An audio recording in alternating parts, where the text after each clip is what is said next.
Hi everybody, we'll just wait for a few more people to join before we get started.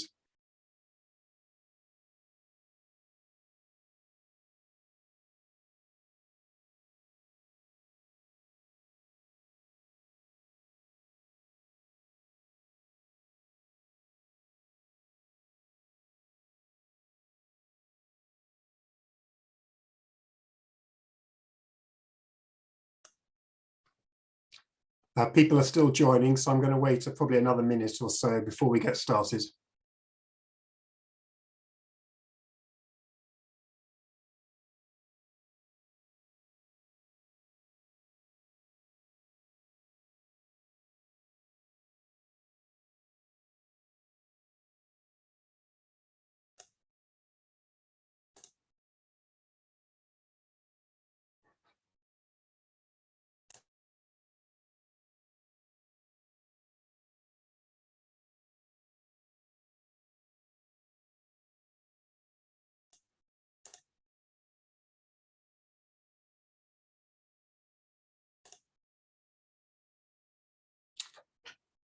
Great, good afternoon everybody, and welcome to this Rewards of Nature Restoration webinar. I am Martin Harper. I'm the Regional Director for BirdLife Europe and Central Asia, and I'm going to chair today's event. Thanks so much for joining, and thanks also to the joint sponsors, the Endangered Landscapes Programme and UNEP-WCMC. So you know, this event is being recorded. And you should also know that the chat bar is not in operation today. However, you can comment online using the hashtag Restore Nature, all one word, and you will be able to ask questions later on by using the question and answer function. That's the Q&A function, which you'll see at the bottom of your screen in the center, and we'll be able to come back to that later. Before we get started, I really do need to say a few words about the war in Ukraine. Over the past 3 months, BirdLife has been supporting our partner in Ukraine, USPB, in supporting a major restoration project for remaining parts of the Eurasian steppe south of Kherson on the edge of the Black Sea. And this project would have provided huge benefits to wildlife, including the sandy mole rat, which is actually endemic, particularly to that region of Ukraine, but also benefits to people. It would also have continued the great track record of conservation that our partner USPB has delivered over the past 28 years. Yet today, the project area is covered in Russian tanks, and the USPB staff are either sheltering in Ukraine, trying to leave, or have already left and are now refugees. It's a catastrophe for Ukrainian people and also for Ukrainian nature. My organisation BirdLife has said publicly, to have any chance of tackling the nature and climate emergency, we need peaceful cooperation that thrives on diversity, the rule of law, a healthy society, and a free press. And all of this is now at stake. And it's why we stand with Ukraine, and we really urge the Russian leaders to stop the war. The conservation community is currently doing whatever it can to support our Ukrainian friends and colleagues. And of course, we look forward to the day when we can support USPB rebuild itself and restore the magnificent landscapes across Ukraine, including its steppe grasslands. Because that is our challenge. We want and need our continent to be leading the world in restoration. We have the responsibility because so much of our nature has been affected by humans, but we also have the resources to do it. And we've already shown what can be achieved. And this webinar will showcase some incredible success stories. But we know we need to do more. The UN has declared this as the decade for ecosystem restoration. And world leaders have, through the Glasgow Climate Pact, recognized the value of protecting and restoring nature in the fight against climate change. And this year, world leaders are also set to agree a new global framework for nature at the forthcoming summit of the Convention on Biological Diversity. And of course, the European Commission itself is set to propose its new nature restoration regulation on the 23rd of March. So this webinar is timely both to showcase what we've already done, but to challenge and inspire people to do more. So we're going to run the webinar really in two halves. First, we're going to be showcasing some of the amazing restoration projects that partners have been delivering and which we have profiled in a publication called The Rewards of Restoration. And second, we're going to have a panel conversation to debate our hopes and expectations of the new regulation and any implications, of course, arising from the war in Ukraine. To kick off proceedings, I'm absolutely delighted to welcome David Thomas. He is the Programme Director of the Endangered Landscapes Programme of the Cambridge Conservation Initiative. And David is a great friend to conservation and be well known to many of you, having had a distinguished career in conservation, both with BirdLife and also now with CCI. He has a particular interest in local engagement and empowerment and links between nature conservation, human rights, equity, livelihoods, and well-being. Over to you, David.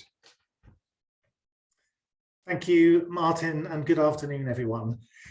So we all know that nature is important to economies and our well-being, but urban living has separated many of us from our sources of food, water, energy, and this has hidden the scale of our dependence on the natural world.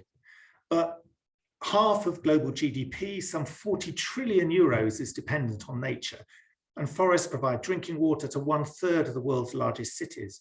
Peatlands store nearly 30% of global soil carbon. And nature has cultural value too, and provides the conditions necessary for good physical and mental health, as well as emotional and spiritual well-being.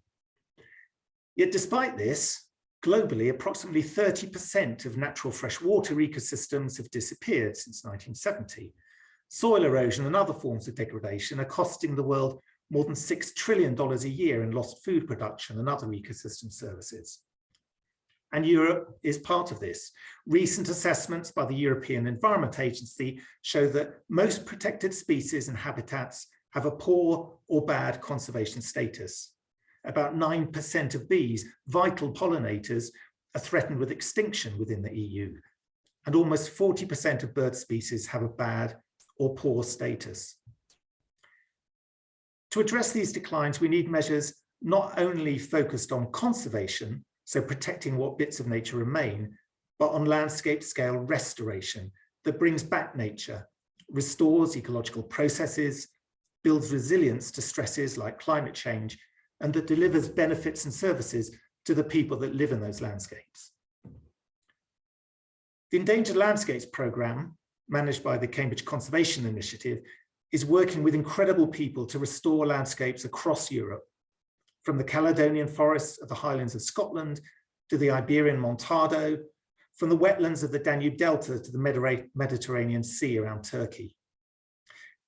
And at this point, I also want to acknowledge the courage of our grantees and their partners working in our projects in Ukraine, in the Polessi region on the border with Belarus, and in the Danube Delta. So outcomes from all of these projects demonstrate that it's possible to reverse the degradation caused by past policies and practices of land, water, and marine management. The Rewards of Nature Restoration publication is a result of a collaboration between the Endangered Landscapes Programme, the European Secretariat of BirdLife International, which, as you've heard, is the world's largest nature conservation partnership, and the United Nations World Conservation Monitoring Centre, a world leader in biodiversity knowledge. So together we recognise the need to bring examples from our collective experience of both the possibility and the benefits of restoring nature to a wider audience, to bring the opportunities to the attention of communities, land managers and decision makers, and to inspire them to put in place effective policies and legislation, and of course take the necessary action to restore Europe's nature.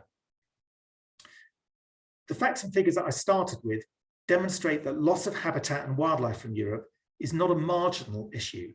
It is widespread and ongoing and affects all of us. I anticipate that the presentations you'll hear from some of the conservationists featured in the book will give you reasons for hope. But a scale up from these examples will require the right policies and legislation to be in place. So it's in this context that I welcome the EU's initiative to develop a nature restoration law and look forward to the discussion with the panel of experts, including the EU Commission, to hear how the law will be up to the task and provide an example to the world in this UN decade on ecosystem restoration.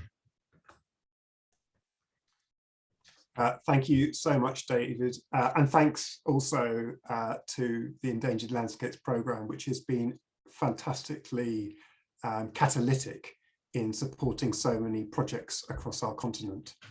So we're now going to turn to the rewards of restoration stories that we profiled in our book. And in a minute, I'm going to hand over to my colleague, Naima Crotty, who's going to be showing you around a virtual photo exhibition that we've created.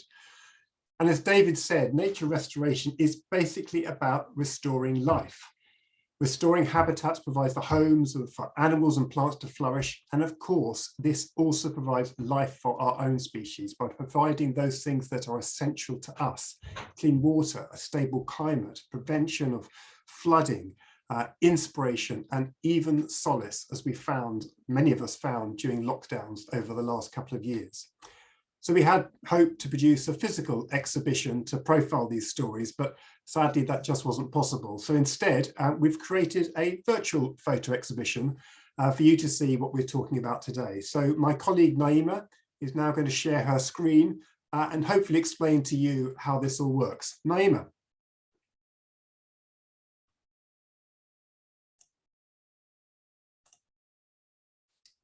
Are you there, Naima? Oh, hello, can you hear me?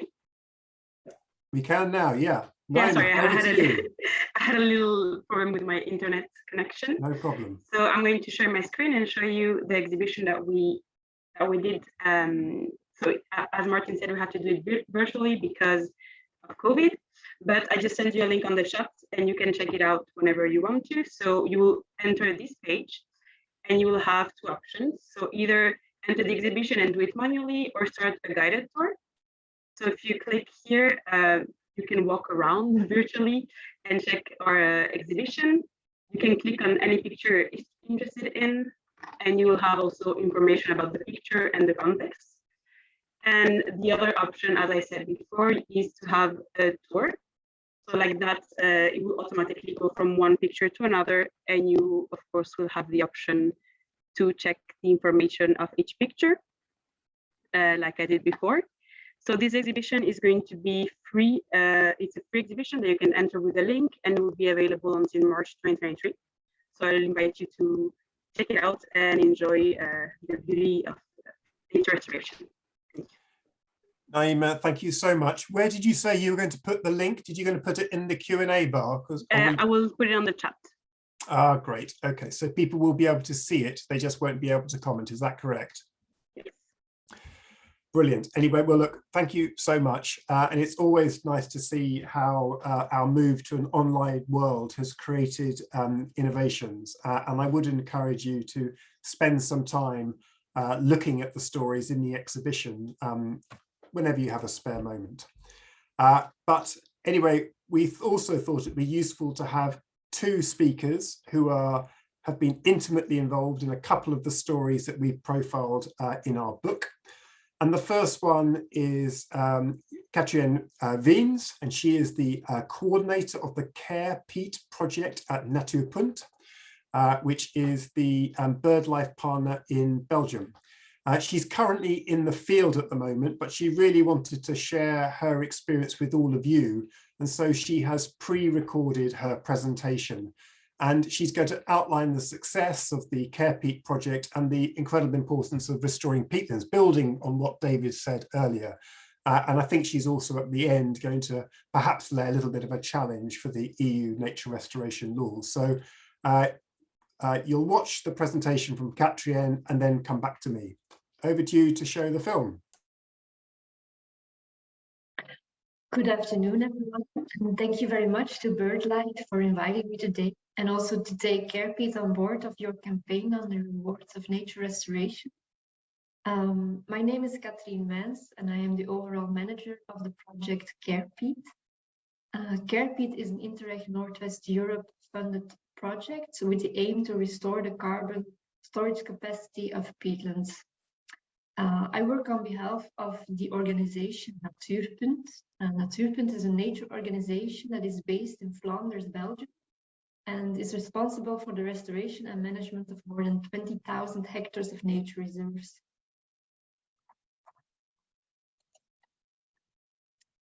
So why restore peatlands? Well, healthy, intact peatlands are very important carbon sinks.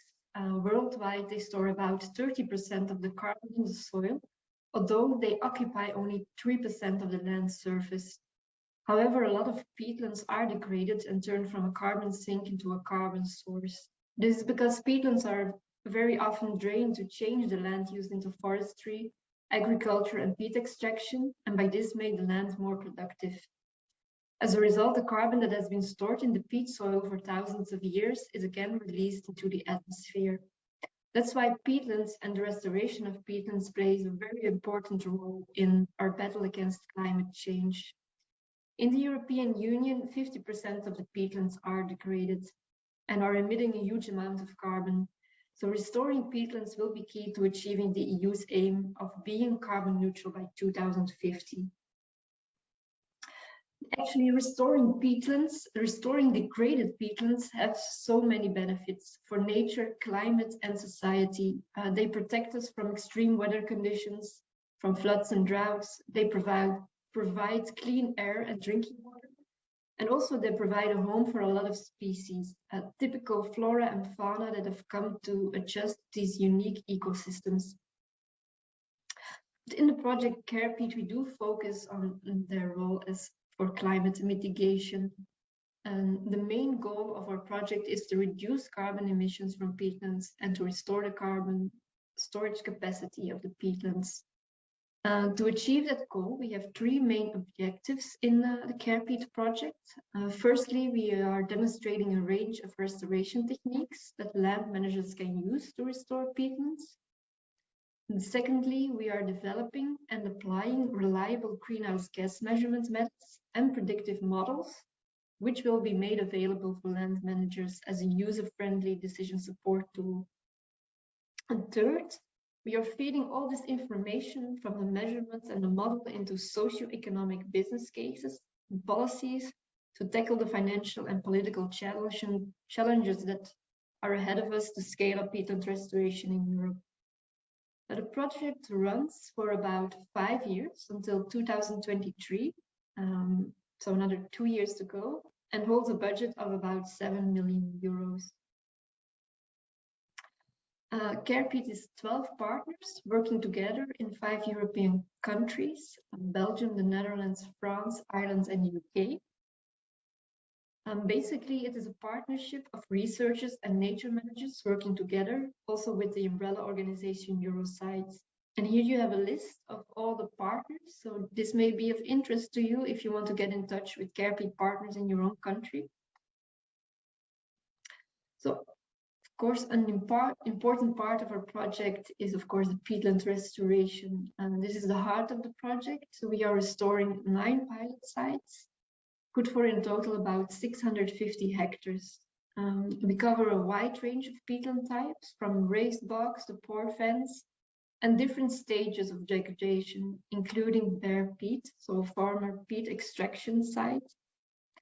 And the sites have one thing in common, and that is that hydrology, re-wetting and controlling the water table is key to the restoration of the peatlands. So if I can highlight just one site, the valley of the Zwarte Beek, or Black Creek in Belgium. This is the most intact peatland in Flanders, and it is very much suffering from drainage.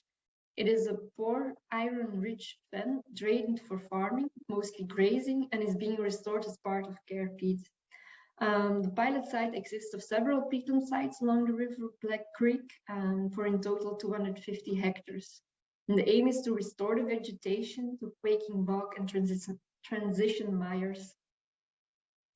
In 2020, Natuurpunt started with closing 15 kilometers of ditches, and by spring and summer the next year we could already see the first positive results. as you can see in the pictures below. We could even welcome the first successful breeding pair of common crane for Belgium at the Valley of the Zwarte Beek, and this is an absolute highlight of our work there.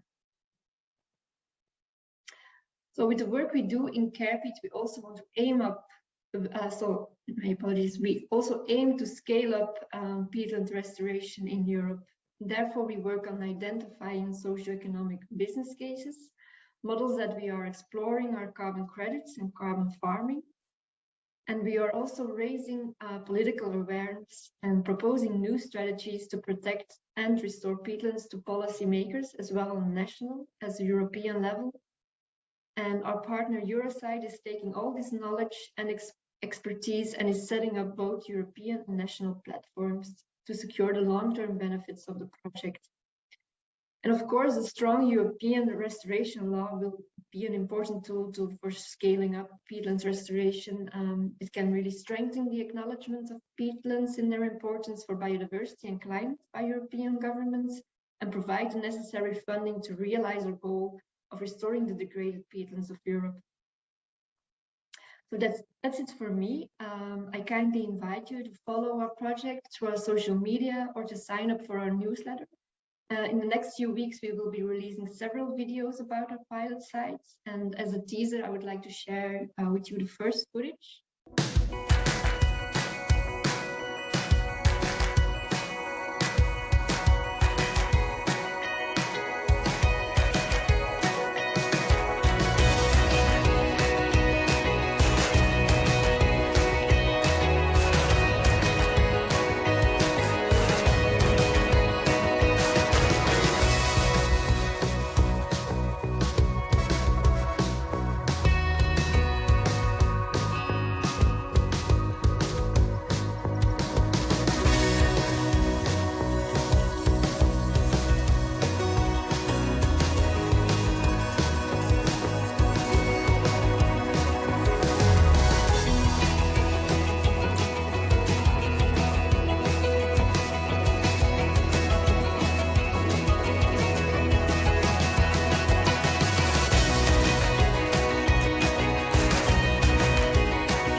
Thank you. If you have any questions, please contact me. You can find my details below.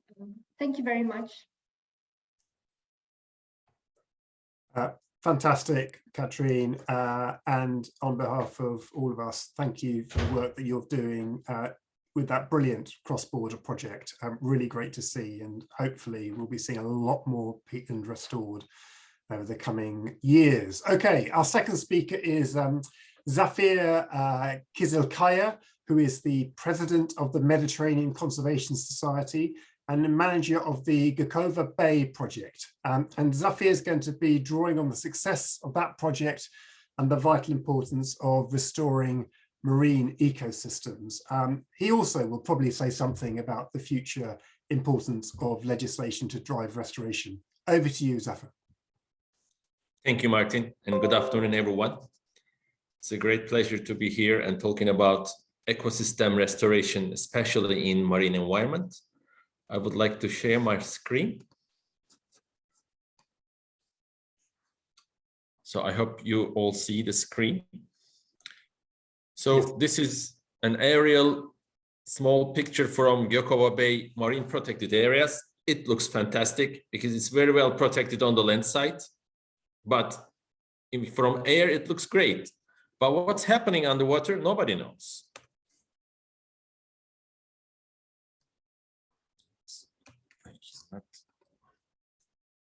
All right, so here is the map of the Yokohama Bay. It's southwest corner of Turkey, and it's quite sizable, marine protected areas, almost 1,100 square kilometers, and 827 square kilometers of marine part. So why it is so important? Because it's the refuge for endangered species, mainly for Mediterranean monk seals, sandbar sharks, Mediterranean grouper, Mediterranean cup corals, and many other species. And we have, in the human side, we have over 100 fisher women. They are professional fishers, going out to sea almost 300 days in a year, and they totally depended on fishing, small-scale fishing in the area. So what happened in 2008? The fisheries totally collapsed. All the small-scale fishers, and especially women, they lost more than 65% their income, and they become really, desperate and in a panic because of this all illegal fishing activities, overfishing by trawlers, and invasive species. This picture is a shot from small-scale fishers, and from this net, 272 fish came out. Only one Mediterranean fish was. So the rest are all invasives, and many of them are not consumable. Even if it's consumable, nobody wants to eat them because nobody knows them. So this is such a big problem. And I was the part of the scientific team in 2008. We did a lot of research in all the marine protected areas and non-protected areas of the northern Mediterranean coastlines. And fish biomass by itself is the sign of health in any reef in the world as a gram per square meter. So look at all those MPAs in the Mediterranean. The black stars are well-enforced no-take reserves. And the red stars are other MPAs, but without any enforcement. And Yokohama Bay, look at the rightest part of the graph, is only 4 grams per square meter, the least fish in the entire Mediterranean. And the important part in this graph, I would like to emphasize the blue color that represents the apex predators, the big fishes within the MPA. As the MPA gets mature, this blue color, the percentage of big fishes within the fish biomass increases. So in Yokohama Bay, we didn't have any fish, and we didn't almost any big fishes at all. And they're all covered with lost fishing gears, including long lines. So as a solution, 2010, we convinced the local community, government, and all the other related stakeholders, establishing fully protected areas, like no fishing allowed at all in these red zones. These are all wetland, connected areas. There are a lot of nursery and spawning grounds. And another thing we achieved is the largest prohibited for trawling and purseinin area in European Union and non-European Union. Now it is much larger. We extended this almost to here, 300 square kilometers of area, which is called highly protected. So what's happened next? All you can see this lost fishing long lines, no fish, no marine life. We cleaned them all. It was quite tedious and it was quite expensive. And just 7 years later, exactly the same corner, exactly the same picture, same view, sponge colonies grow back. Endangered species came back. So, but the crucial part of this ecosystem restoration in marine environment, enforcement. We build up the enforcement system, local marine rangers who are ex-fishers. Now they became rangers in the area. They know all the illegal fishing resources and people or activities, and they became our main enforcement team. And we had so many dangerous situations in the last 10 years, but finally we set it up. And now we have been monitoring the area, and look at this one of no fishing zones. Our fish biomass right now, even more than 100 grams per square meter. So that means in 10 years with good enforcement, and look at the blue colors, all those apex predators, big fishes are making up the fish biomass. So that means in 10 years of well-enforced, well-surveillance, well-monitored areas are coming back. This is one of our underwater monitoring cameras. These are sandbar sharks coming for breeding. And in the last 10 years, their sightings increased more than 500%. And right now we have a special software, artificial intelligence special software monitoring all those footage and telling us when how many sharks we have recorded. So these are also real-time cameras in our monk seal caves. So when we started the project, there are only 2 monk seals in the bay. Right now, we have 9 different monk seals, which is a big population for Turkey, because we're talking about over 100 monk seals in Turkey, and at least 10% of them in the project site. And this year we have 1 more pop. So these are infrared cameras, real-time cameras, continuously recording. These are not photo trap cameras. So also the same software monitors these footages and gives us Excel sheets at what time and how many monk seals in which cave we recorded. So climate change monitoring is really important, because from the satellites you can get water temperature, surface temperature anywhere else in the world, but the most important part is the vertical. So every 5 meters down to 40 meters depth, we set up temperature loggers. Every minute they synchronizingly record the temperature and we download them at the end of the year. So the most important thing is this thermocline level around 20 meters, which is cold and warm waters meets. And this is the sign of health. And because below all the, sessile organisms, sponges, invertebrates, depends on cold water.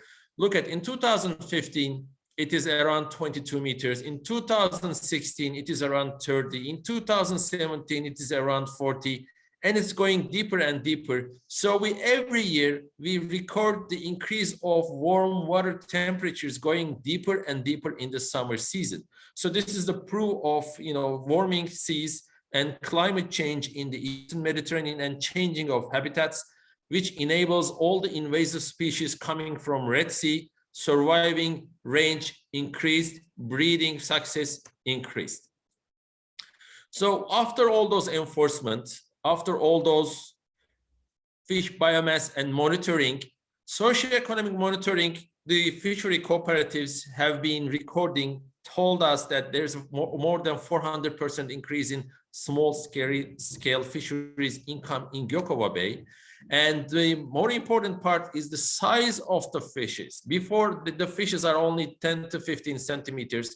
Right now we have, 3-4 kilograms of mature adult fishes all around. So look at, this is a fisherwoman with her son coming from fishing. This is such a great catch for them. And this was just a dream before 10 years ago. And when we take a look at the graph, this number is showing amount of income per boat per month. So since 2013, there's a steady increase on the income. And last year's slowing down is just because of COVID related. This 2 months, January and February, is quite good. We are around 15,000 Turkish liras per boat. So that means the positive recovery of the ecosystem for fishers, small scale fishers, are still going up. So this is the picture you saw with all those long lines and no habitat. But look at it right now. This is one of our monitoring cameras. So we have so many fish, including big predators. We even recorded 300 kilograms of bluefin tuna. This is the first record for Mediterranean MPAs that bluefin tuna is foraging within the MPA. So this is the picture I show you, that fishing, landing of the small scale fishers with 272 fish at that day. So we gave fishers forms. They have been recording the everyday's catch of invasives in over a year, because we need those data, whether the stock is increasing or decreasing for each different species. Take a look at this lionfish catch just for a day is 25 kilograms of lionfish among all of them. So we decided to promote those eatable fishes to the restaurants. Luckily, famous chefs of the countries supported us. Right now, we are working with 64 fine dining restaurants. All the chefs have different, recipes for all those invasives.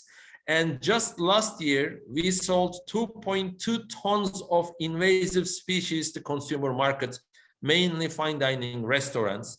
And right now, over 500 kilometers of coastline, we are buying entire invasive species catch from the small scale fishers.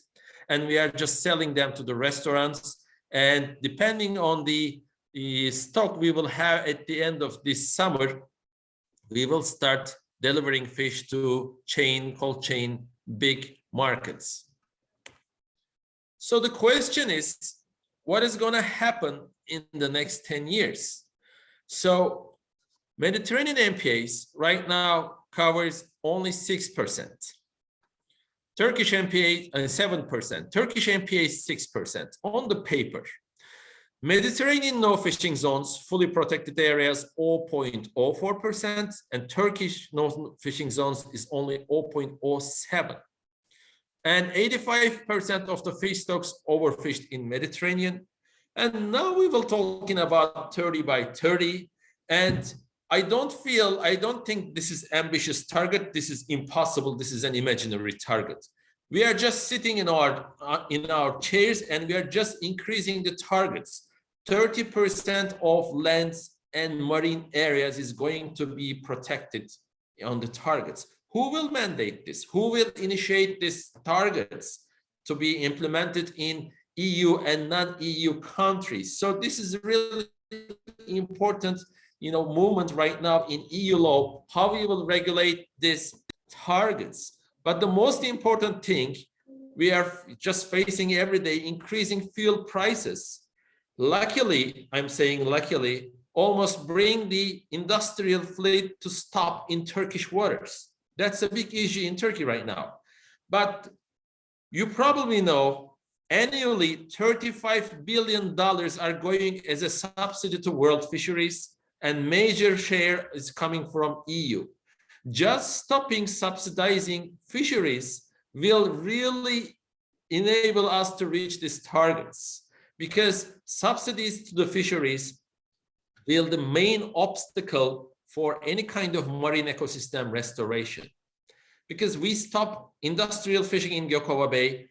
I just witnessed one perseiner caught 22 tons of fish in Yokohama. This is more than 5 years of fish that 6 fishery cooperatives could make it in more than 6 years.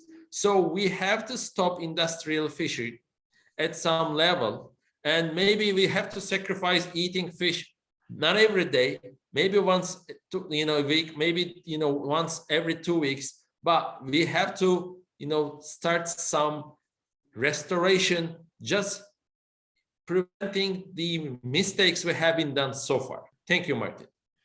Brilliant. Thank you so much, Safran. Sorry to rush you at the end. It was the most inspirational story to hear how you've delivered more sharks, more tuna, more seals, bigger fish, and of course, fisheries income. So many, many congratulations to you.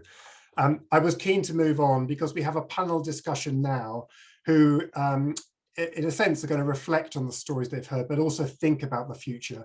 And unfortunately, one of our panelists has to leave on the hour. So let me welcome them to you now. So we have Andrea Vittori, who's a member of the Commissioner Sinkevicius's cabinet, and he's in charge of the biodiversity and nature portfolio, including the nature restoration law. Also like to introduce Jutta Paulus, who's a member of the European Parliament, and she is also the shadow rapporteur for the Green Group on the nature restoration law. We have Summer Akerman, an environmental activist and clearly younger than many of us, and she actually is the co-author of the foreword to our Rewards of Nature Restoration book. We have Evelyn Underwood, who is the head of the program for biodiversity and ecosystems at the Institute for European Environment Policy. And we also have my colleague Ariel Brunner, who is the senior head of policy for BirdLife Europe and Central Asia. So really what we want to do now is move towards the future, talk a little bit about policy, a little bit about politics. And I'm going to pose a question to each of the panelists in turn. They're going to give brief answers, and then we're going to open it out to all of you. And as I said right at the beginning, this is your chance to ask any questions that you like. We'll be going probably for another 50 minutes or so. So please put your questions in the Q&A button. and then we'll turn to your questions in a short while. But I'm going to start off with a question for Andrea, if I may. So, you know, there's a lot of excitement and anticipation about the new restoration law, but there's also a little bit of concern. I suppose one of the concerns that we have is, you know, how will it actually drive change? We've seen other brilliant pieces of legislation like the Birds and Habitats Directives, which have done some great things, but perhaps still haven't fulfilled their potential. So give us confidence that this new law will actually drive transformational change. Andrea. Yes, thank you, Martin, and good afternoon, everybody. And thank you for the invitation to attend this very good meeting. And thank you to those who presented before, because they were really inspiring projects. And there are key lessons to be taken from this fantastic project. Well, indeed, as you said, this is a major deliverable of the biodiversity strategy. It was the commitment to present this law was strongly supported by the European Parliament and also by member states in the Council. So, well, as you said, indeed, it's, you know, we had in the 7th Environment Action Programme and in the previous biodiversity strategy a target to achieve at least 15% of restored degraded ecosystems by 2020. And halt biodiversity loss. And the EU failed on this, not only because of the policy context. There are a number of issues, of reasons for that. But I think that this proposal, as usual, this will be a proposal that will have to be then discussed and approved by the co-legislators. Intends to tackle at least two main gaps that have been identified in policymaking to restore biodiversity. The first one was that the target of 15% of degraded ecosystem was very general. There was no definition of degraded ecosystems. So what we're looking for now is really to have a headline target, but then have very much ecosystem specific targets, and which are as precise as possible, depending on the availability of data, baseline monitoring systems in place, and so on. The second element that was, let's say, a cause of non-achieving this objective was the lack of a strong governance system. With the proposal, we aim really to have a broad mobilization, and we saw from the project that we represented how it is important to have integrated project, and the mobilization and the working with local stakeholders, local authorities, farmers, fishermen, and the idea is really to mobilize all these resources in society with the scientists, with the public authorities, to prepare, for member states to prepare very solid and ambitious nature restoration plans with a very long-term perspective. So it's not looking at the deliverable for 2030. We know that it takes time for nature to recover. So we will have a very long-term perspective. And the idea is really also that it should help the strategic planning. Land use planning will be essential. We will have the climate and energy plans. We have the CAP strategy plans. We have the operational plans for whatever is the funding support. But this will also help having really this governance system in which then the Commission then can assess and ensure that they are solid.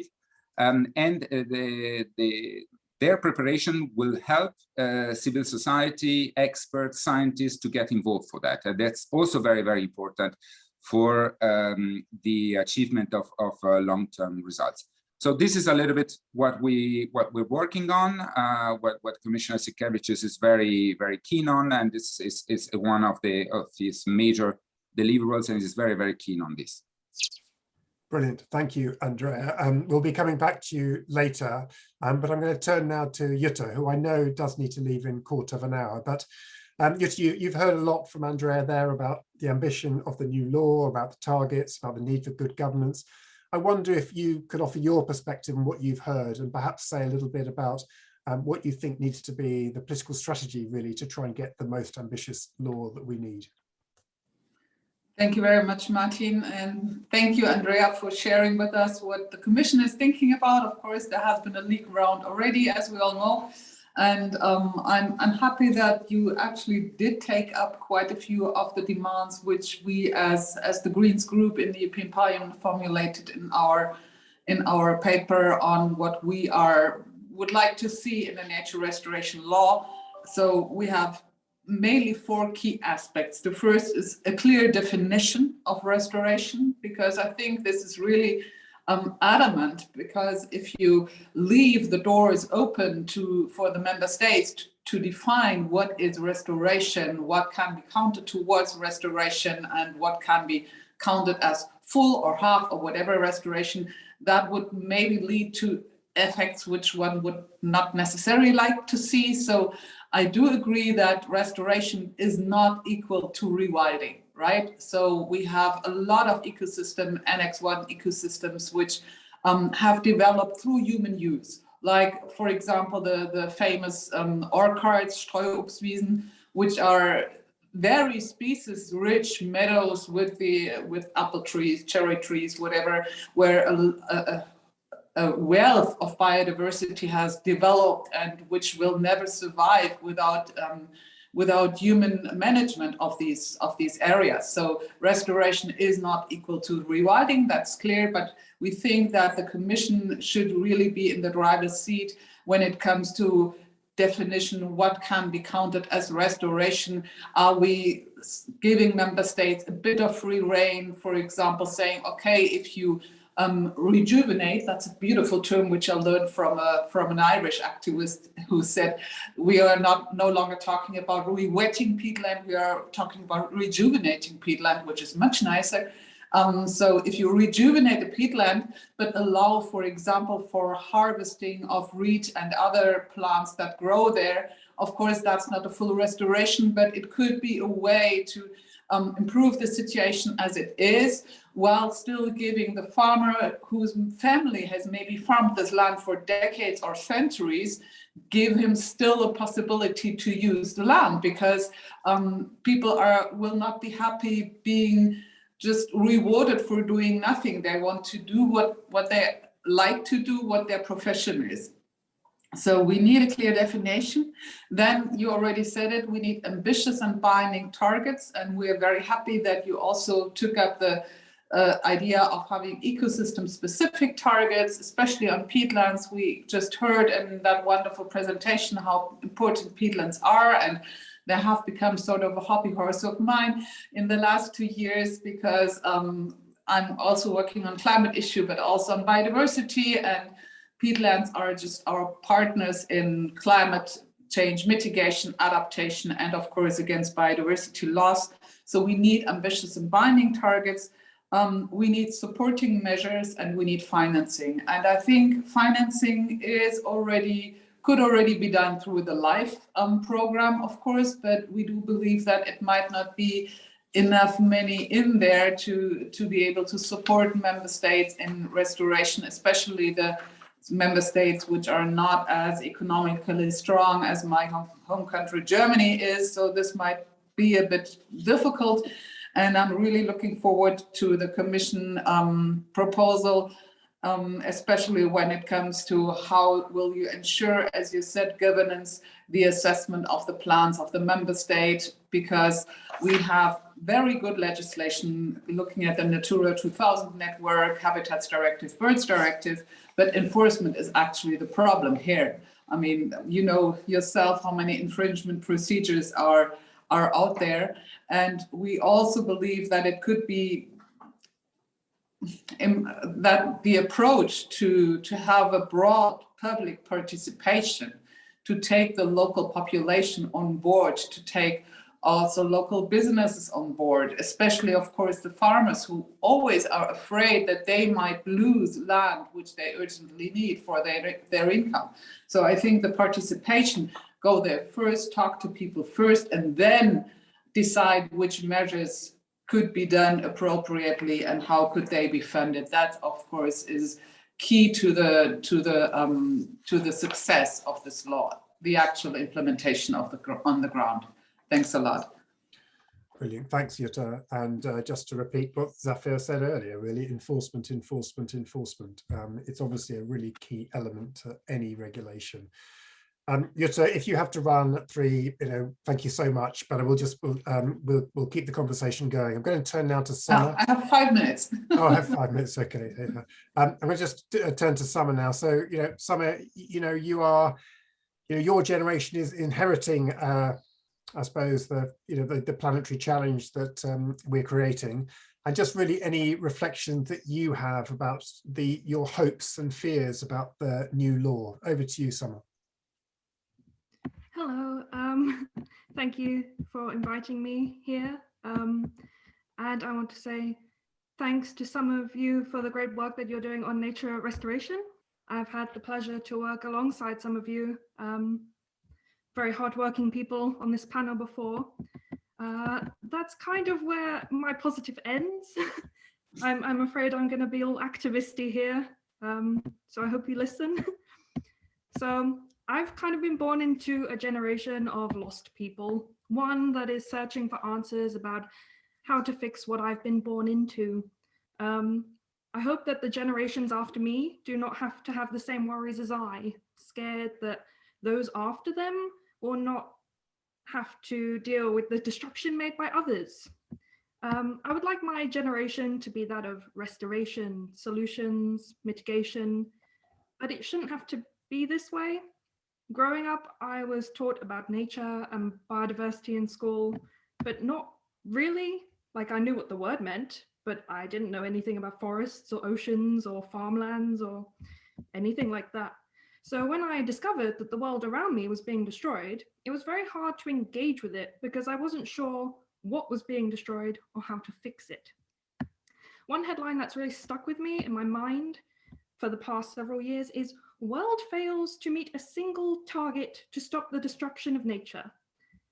That made me feel like all hope was lost. What is the point of setting targets and percentages if it feels like no effort is being made to meet them? I'm going to relate what I have to say to forests, even though I'm probably not more known for talking about agriculture. Forests are a love of mine, and talking about forest protection is a great way to restore them. Their carbon sinks, their ecosystems, peatlands, etc. In Finland, I do forest inventories. My favorite lichen is called Nojentorviakala. It's a near threatened species. It's under threat from the decline of old growth forests and decaying wood. How does one restore that? I don't know. The pace of felling in Finland in recent years means that 1% of the most diverse forests are felled each year. 1 in 9 species are threatened in Finland, and it has taken Finland almost 30 years to restore roughly 30,000 hectares of forest. Yet more than 20,000 hectares of most valuable forest were cleared or planned to be felled in 2020 alone. How can nature be restored if policies are inconsistent? How can nature be restored if one thing is said and then another thing's done? Finland has failed to reach a single target of biodiversity loss by 2020, and now the aim is the biodiversity strategy, which is to halt the loss of biodiversity and turn the trend towards 2030. I'm relating this all to Finland because I live here and it's familiar to me, but this applies to all the EU. I just can't believe that meeting any target set is possible, given the track record we have. It's not just that these policies are inconsistent, it's also the greed of companies that are supported by governments, parliament, commission. Last week, the Finnish state-owned forest company reported that they made 120 million euros in profit last year by felling forests. And they reported that they invested millions back into biodiversity. But would it not make more sense to just stop the destruction of nature so there wouldn't be a huge demand for restoration? should restoring nature or doing any positive act for climate or biodiversity be rewarded at this point? Not destroying the planet is kind of the bare minimum. Why should those impacted have to congratulate world leaders for simply causing less destruction than the year before, which we have yet to see? Hope and inspiration are good. That is what helps people not feel the constant pang of dread in our hearts as a result of the dire situation we're in. Hope will not restore our peatlands, our wetlands, our waters, our coral reefs, our forests, our soils. The only thing that can be done is actually taking action and make good policies. I'm going to relate it back to the IPCC latest report that came out on Monday, and I'm going to reference a few lines from it. And every time I say human society, I want you to replace that in your head with EU policy. Human society causes climate change. Climate change, through hazards, exposure, and vulnerability, generates impacts and risks that can surpass limits to adaptation and results in losses and damages. Human society can adapt to, maladapt, and mitigate climate change. Ecosystems can adapt and mitigate within limits. Ecosystems and their biodiversity provisions, livelihoods, and ecosystem services. Human society impacts ecosystems and can restore them and conserve them. I'm really sorry from what I'm about to say, but I'm just kind of tired of events and panels like these that allow the EU Commission to greenwash us further when they're the reason that the EU is in this mess in the first place. So I hope that you do better, make better policies, because you only have yourselves to blame. Thank you. Some of that is an enormous gauntlet that you've laid down, but we have the responsibility to pick it up. Thank you for being direct and clear as always. Evelyn, Summer was talking about the latest report in the IPCC about the value of nature as well. And I know you've done a specific bit of work looking at, I suppose, the carbon benefits of restoring sites, habitats protected under the EU directives. Could you just say, perhaps quite specifically, how you think the restoration law can deliver for climate, both in terms of mitigation, but any reflections on adaptation as well? So in a sense, to basically try to articulate the prize and why it's worth it.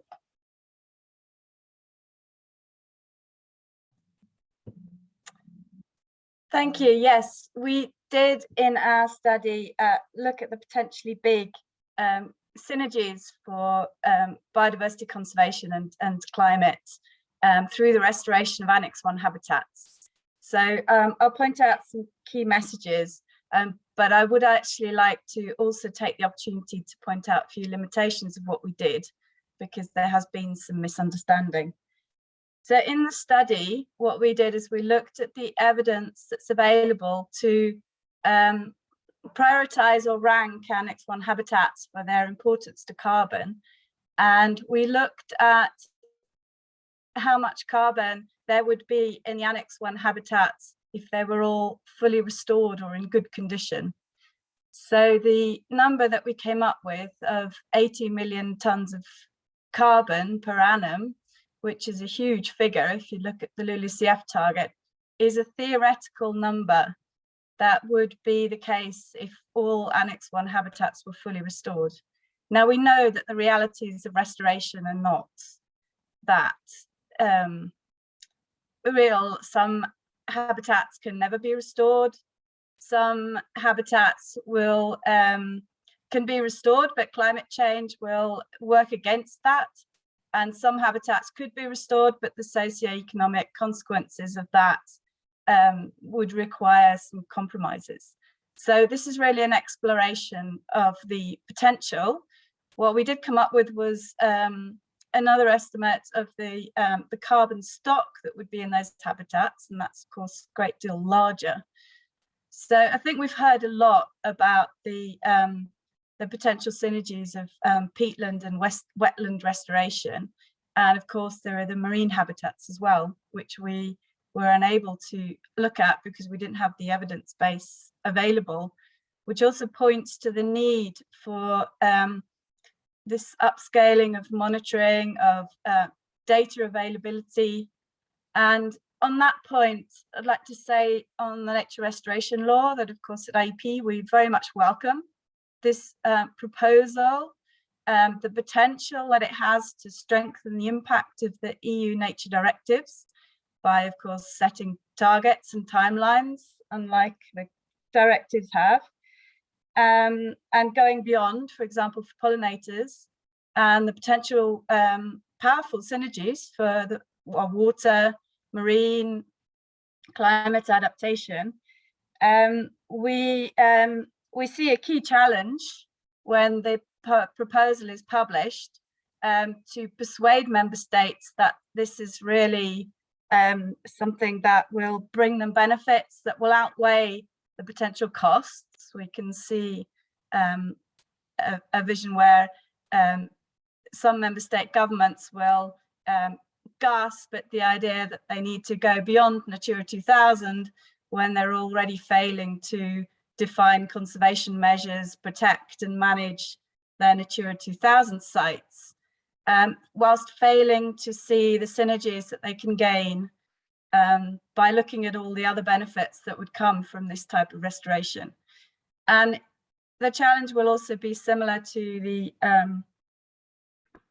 attempts at any other strategic planning, in that it will require government to talk to each other. So the Environment Ministry will need to go to the ministry that's responsible for climate adaptation. There will need to be a dialogue with infrastructure planning. And for these nature restoration plans to work, for this governance to work, it will require this strong governance process. And we would want to see an emphasis on the prioritized action frameworks as being a tool that should be at the basis of this process as well. So in all, we welcome the publication of this proposal, and we will be ready with evidence of the economic and social benefits of restoration and the costs of inaction to contribute to the political dialogue over the next months in response to this proposal. Thank you. Brilliant. Thank you, Evelyn. And maybe if you have time to put in the chat box the link to your report, because I think people would like to read it if they have not yet done so. I'm just going to ask my final question to the final panelists, my colleague Ariel. Now, Ariel, you've been around EU policy for a couple of decades or so, and you've seen what works and what doesn't work. So perhaps I'd like you to sort of reflect on what you've heard from all the panelists here now, a mixture of both, what's been proposed, perhaps some of the skepticism, some of the benefits, which Evelyn's just outlined, and perhaps also in your remarks reflect on how seismic some of the policy landscape has been shifting as a result of the war in Ukraine. So general reflections, and then maybe saying what the new implications are. Ariel. Thank you. That's quite a lot to throw on the fire, but yes, the EU has a track record of passing good legislation. Just think about the Birds and Habitats Directive. It has a quite poor track record with getting that legislation enforced. And legislation gets eventually enforced, but until now, it tends to take anything between 20 and 40 years. And the problem is that we don't have the time anymore. So I think that the big challenge for the restoration law is, can it be a law that actually gets enforced and leads to real restoration on the ground now, not when it's too late? And from that point of view, I think from what we know about what the Commission is doing, there is quite a lot there that goes in that direction. The fact that it's a regulation, the fact that there are quantifiable targets, but our judgment ultimately on the legislation will be based on a fairly simple measurement, which is, will you in 2024 be able to take countries to the ECJ because they have not done their job? If the answer is yes, it's a good law. If the answer is no, it's a pointless law. It's a bit brutal, and of course we hope that all countries will embrace and do what they, but the experience is what it is. And I'm afraid that what we have seen, and I think that's maybe some of Sommer's criticism, we've seen a sea change in the EU under the current commission. We have moved really, we turned a corner from a state of denial, where we've spent a lot of time saying the problems are not there, the economy comes first and so on, to actually saying, yes, the problems are there and we need to solve it, but I'm afraid that we've entered mainly an era of greenwashing. If you look at what has been happening on a lot of the dossiers in recent years, we are seeing a lot of things that sound wonderful on the headline, but are then completely being emptied by the vested interests when you look at the details. Unfortunately, in some cases, this emptying is already being done inside the Commission. In many cases, it's the governments in council and often also the parliament that are participating to it. This must not happen again. So we need measures that are not fakeable. And that's where we still have worries. And I think Jutta pointed correctly about what will count as restoration, because, for example, a headline target of 20% sounds fantastic. If you allow member states to count their existing and usually failing agri-environmental schemes as restoration, then the job is already done. Every single country in Europe has already met the target, and it's all hunky-dory, but it's not going to do any good to anyone. So that's in terms of what we expect and where the hopes and the fears are. In terms of the politics, I really hope that we can together create a groundswell behind this law, because this law is just vitally needed. If we want to survive as a society, there are a few things that we need to do. One of them is getting rid of fossil fuels. The other one is getting rid of war and violence and conserve an open society. The third one is bringing back nature. We won't survive without it. It's that important. It's up there. Now, it's also crucial that we provide an example to the world. So this restoration law can avoid, Belgian cities being swept away by floods, as happened last summer, but it can also give a wider hope to the world, because if we, in the most degraded region of the world, that is also the richest one, and the one where people have the most resources, if we cannot start inverting the destruction of nature, then what do we want to tell to other parts of the world that have, huge problems of feeding their people, of basic governance, and so on? So it's really important, and I think we should be excited about it. The last thing I want to say is that it's not going to be easy. It's not going to be easy because it's all fine and good, but there will be people who do not want this to happen, namely the intensive farm lobby, the fishing lobby, and the forestry lobby. They do not want restoration. And we have seen it again and again. I mean, fishing lobby, despite what we have seen from Yokohama Bay, which makes absolute perfect sense, the European Parliament has just voted to give those subsidies, not just to the big industrial players that are destroying the sea, but even to the criminals that have been caught fishing illegally. So that's what we are up against, and they are going to misuse the food security argument. They have already launched a massive offensive against the farm to fork strategy, cynically exploiting the war in Ukraine and the upcoming spike in cereal prices. Today, there has been a response to it from 85 civil society organizations. So I certainly hope that the Commission will keep its cool head and focus on real food security. Real food security means on the short term, ensuring that we stop wasting food on things like biofuels and that we deliver food to the really vulnerable populations that need it. But on the medium, and it's a very short medium term, food security is about bringing our ecosystems back to health. And in many cases, this means a U-turn on the way we produce food, whether it's intensive agriculture or intensive fisheries. And this is a bullet that we need to bite. Thank you. Thank you, Ariel. And thank you, all of you, for giving your opening comments. We've got about a quarter of an hour for this chat, and there's been some questions coming through. There seems to be two main themes, one around will the nature restoration law force a little bit of a rethinker of the cap, and Ariel's made a little reference to that. And the other one really is about financing. And there was a specific question there is about, how can we avoid the same problems that we had elsewhere where we didn't mobilize sufficient resources, for example, to implement the Habitats Directive. So how can we attract additional money? So, but I think just out of politeness, really, Andrea, really a chance for you to offer any reflections on what you've heard in general, and then perhaps either to address either the cap issue or indeed the financing issue. Andrea, and then if time permits, we'll go elsewhere.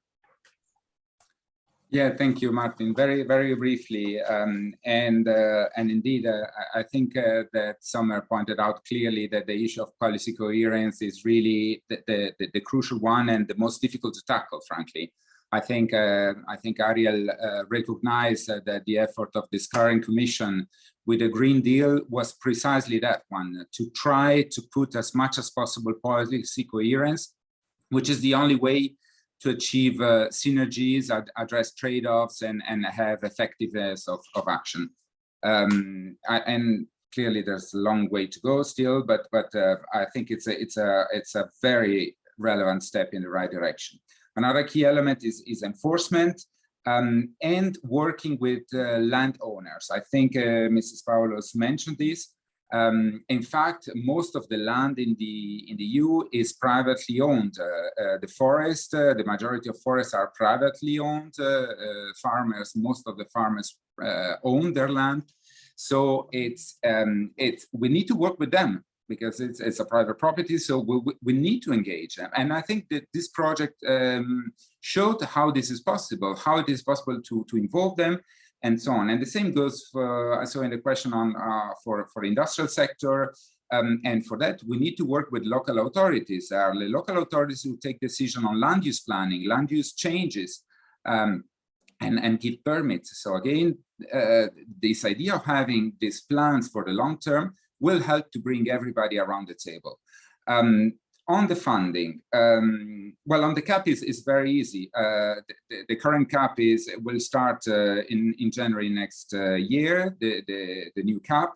And if this legislation come into force in a few years' time, it will be a key element that the future cap plans, strategic plans will take into account. In the current one, we have to work on the basis of the legal basis that was agreed between the Parliament and the Council in last year.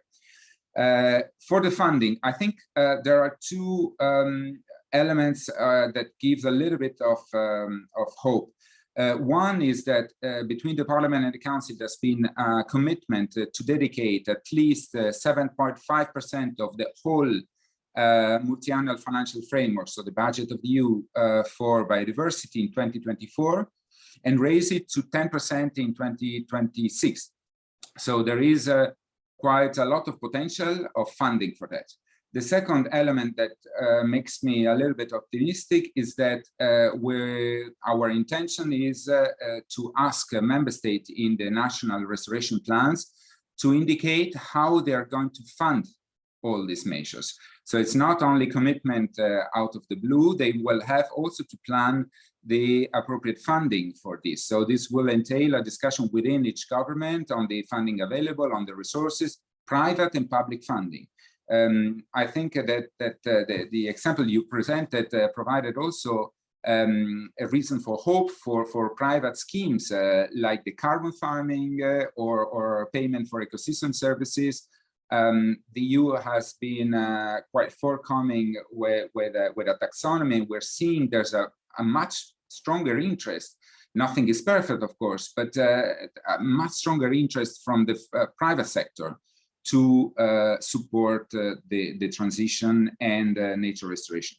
So I think that on these elements, at least there are the conditions to make this law success. But we need the participation of everybody. It will not be, I always say that the EU provides the framework, but the action takes place on the ground as we saw it. Thank you. Yeah, thanks, Andrea. That's really, really key. Summer, I'm going to put you on the spot there. I mean, and Andrea rightly described the CAP relationship between the CAP process and the nature restoration law. Essentially, there's obviously a lag in the system. So, you know, the next CAP potentially influenced by the nature restoration law. I mean, I know you have particularly strong views about agriculture, quite rightly so. I just wonder if you've got any follow-up questions about how you would like to see policy evolve. That's a good question, actually. Thank you.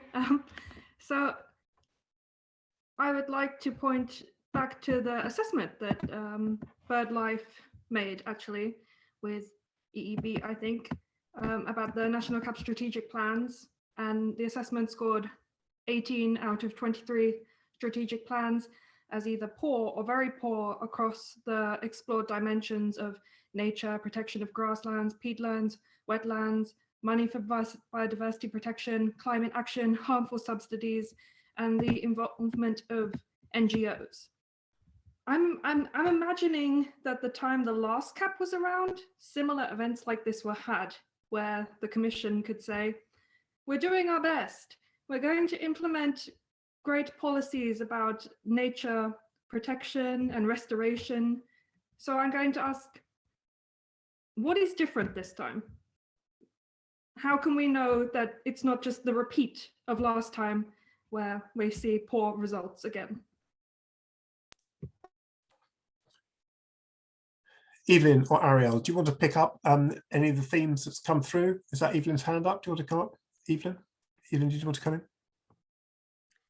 Thank you. I see that the main elements of hope in this proposal are the legally binding reporting, indicators and monitoring commitments.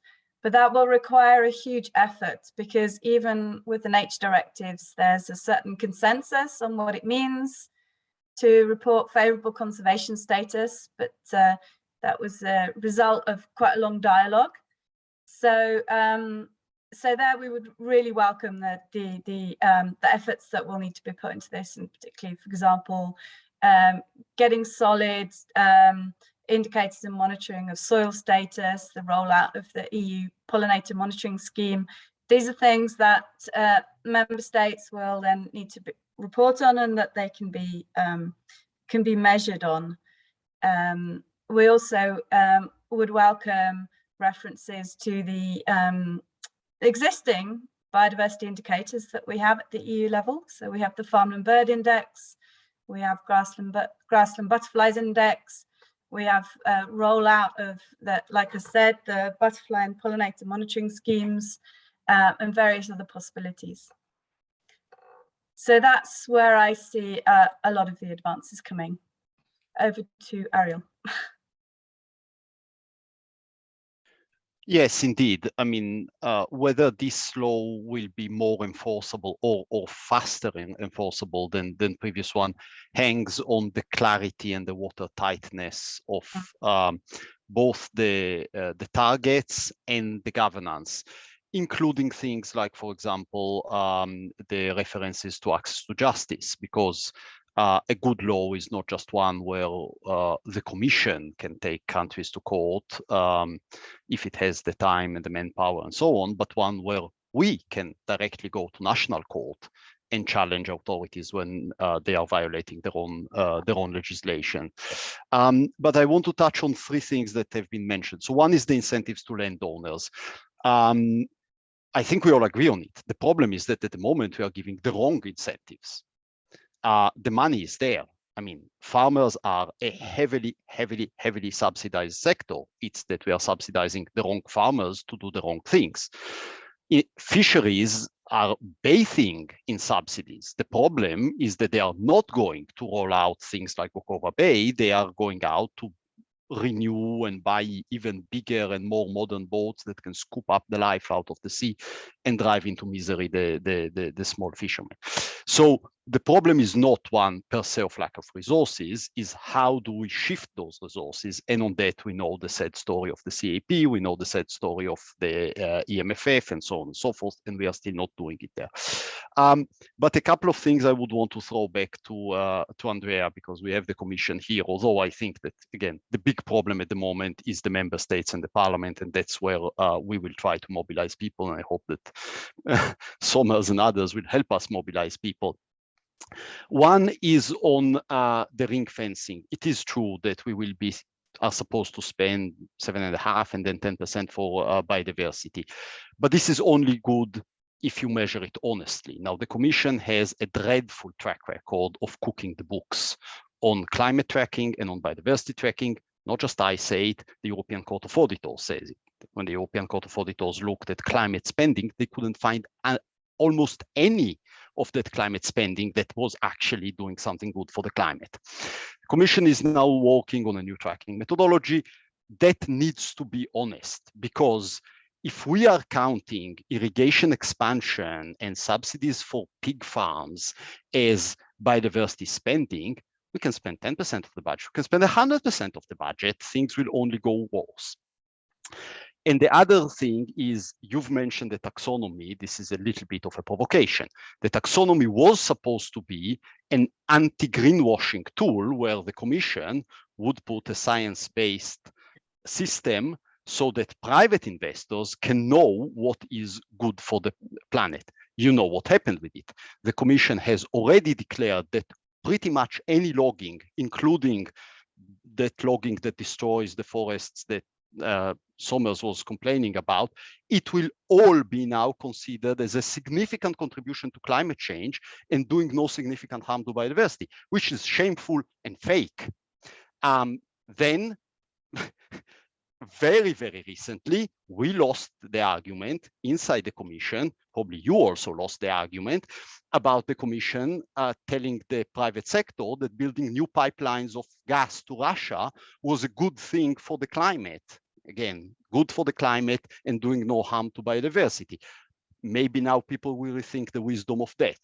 So the Commission has already made itself complicit to greenwashing and to misleading publicity vis-a-vis the sustainable investment community.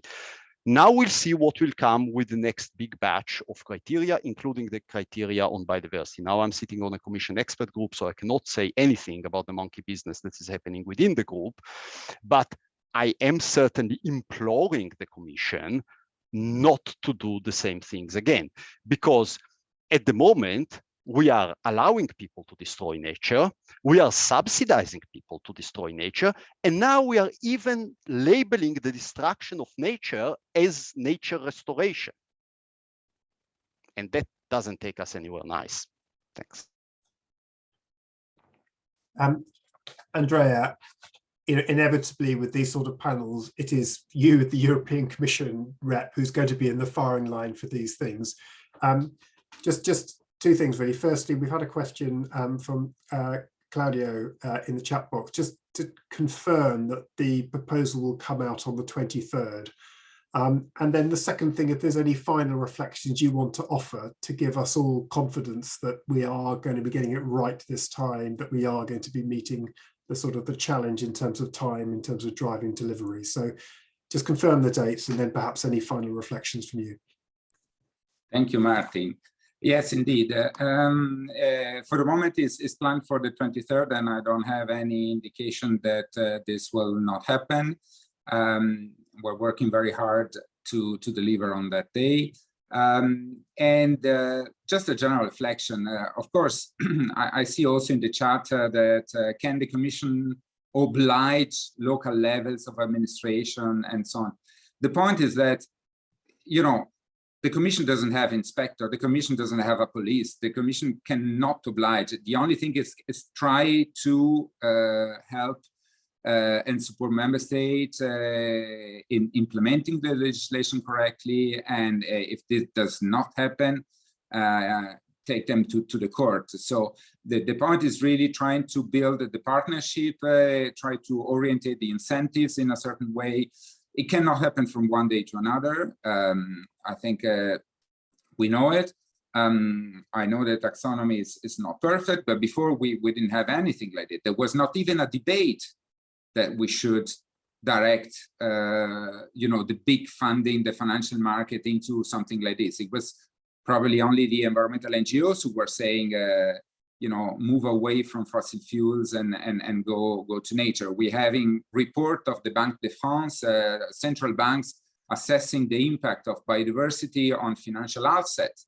This was not happening before the Commission didn't put on the table the issue of sustainable finance and a taxonomy and really led the debate. Nothing is perfect and nothing will happen from one to another. So for me, really the call is let's work together. The CAP gave, it was a choice of the member state and of the member of the European Parliament, the elected, that's democracy. They decided to lower the ambition compared to the original one of the Juncker Commission. They were opposing linking to the targets and the ambition of the Green Deal, but that's democracy.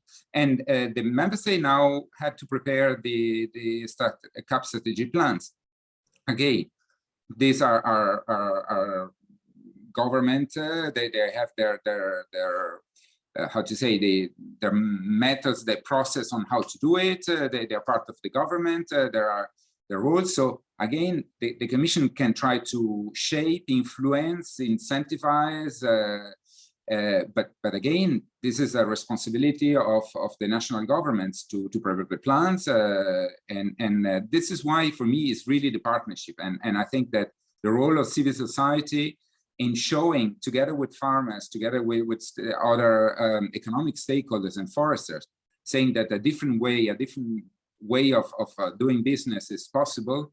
It's not only about rewilding and bringing everybody out of business. It's really, really important. So again, for me, is a plea to try to work together, bring examples, share examples on how things can work and can be successful. Thank you.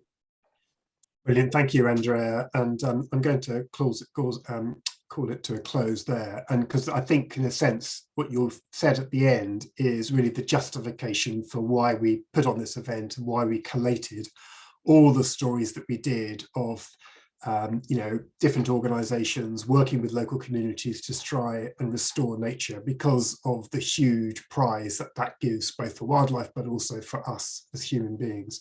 So look, a massive thank you to David, to brilliant presentations from Katrine and Zafir, to Summer, to Evelyn, to Ariel, and of course Jutta, who's sadly who had to leave a little bit earlier.